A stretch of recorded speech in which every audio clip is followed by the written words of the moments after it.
Halo, selamat siang anak-anak semuanya. Pada hari ini kita ketemu kembali dalam materi pendidikan agama Kristen dan budi pekerti. Namun kita berdoa sejenak ya. Mari kita bersatu di dalam doa. Terima kasih Tuhan Yesus, kami bersyukur padamu karena Tuhan menyertai kami hingga hari ini. Tuhan Yesus, kami mau belajar. Mendampingi kami agar kami dapat memahami pelajaran kami dengan baik. Terima kasih Tuhan Yesus, kami bersyukur padamu. Amin. Nah anak-anak, sekarang kita masuk pada judul Bernyanyilah dengan roh dan akal budimu.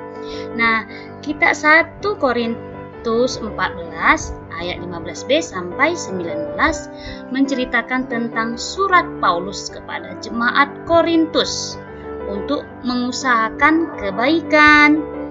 Nah, padahal saat jemaat di Korintus hidup dengan kesombongan rohani ya. Pada saat itu jemaat itu hidup dalam kesombongan rohani karena mereka merasa lebih hebat dari yang lain kalau mereka mampu berbahasa roh. Nah, mereka merasa asing dari yang lain, itu yang mereka inginkan. Nah, kita ketahui padahal ibadah bukanlah untuk membanggakan diri, namun sebagai sarana untuk merendahkan diri di hadapan Tuhan. Nah, jadi anak-anak, selanjutnya kita bisa lihat lagi ya. Oleh karena itu, Paulus memperbaiki cara pandang jemaat Korintus ya. Menurut Paulus, bernyanyi yang baik dalam ibadah adalah bernyanyi yang menggunakan akal dan budi. Artinya, kita tidak asal bernyanyi dengan suara yang tidak jelas, tetapi kita harus bernyanyi dengan pengucapan yang jelas ya anak-anak ya. Nah, oke. Sekarang kita lihat berikutnya ya. Hal ini kita lakukan supaya orang lain yang mendengar dapat mengerti karya dan kebaikan Allah yang dilakukan pada manusia dan alam ciptaannya. Bahkan ikut mengaminkan isi nyanyian itu sebagai tanda setuju karena memahami maksudnya.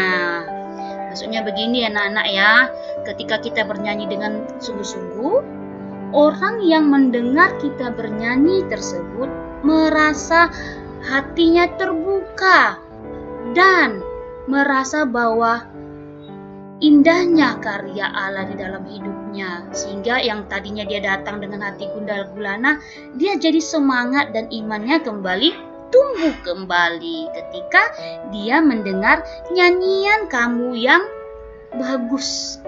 Nah, jadi kita tidak asal bernyanyi karena kita akan didengar oleh orang yang ada di sebelah kita.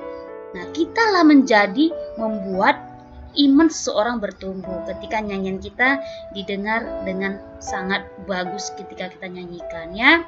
Maksudnya begini, bukan suara yang cantik ya, tapi hati yang tulus yang kita buat dalam nyanyian pasti nampak ya. Apakah dia nyanyi tulus atau tidak, itu pasti nampak.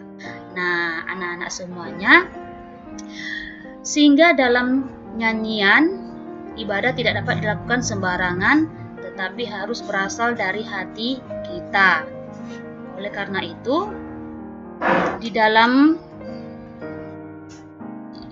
ibadah kita dapat merespon nyanyian itu dengan bagus. Pada saat nyanyian kita harus bernyanyi dengan bagus.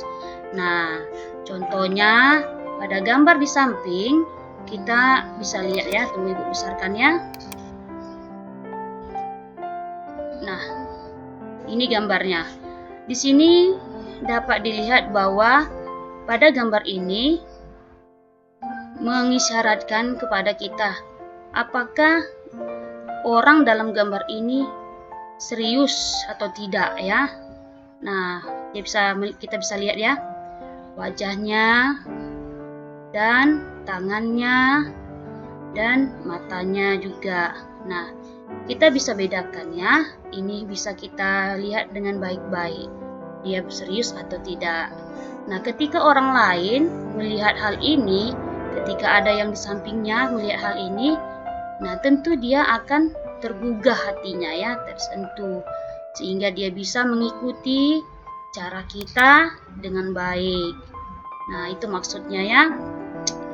Itulah maksud Rasul Paulus dalam hal ini, mengingatkan kita supaya di dalam melakukan ibadah haruslah penuh dengan sikap hati yang tulus ya. Nah, mudah-mudahan materi ini bisa kamu pahami dan bisa kamu terapkan ya nak ya. Oke, pada hari ini dan minggu ini kita ada tugas ya.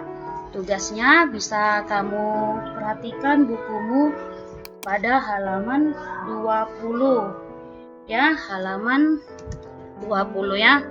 Tugas halaman 20 nomor 1 sampai 4 dan dikumpul hari Sabtu ya. Sabtu dikumpul.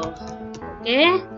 Nah, sampai di sini dulu materi untuk minggu ini. Semoga kamu dapat melakukannya. Selamat bekerja, sampai jumpa. Dadah.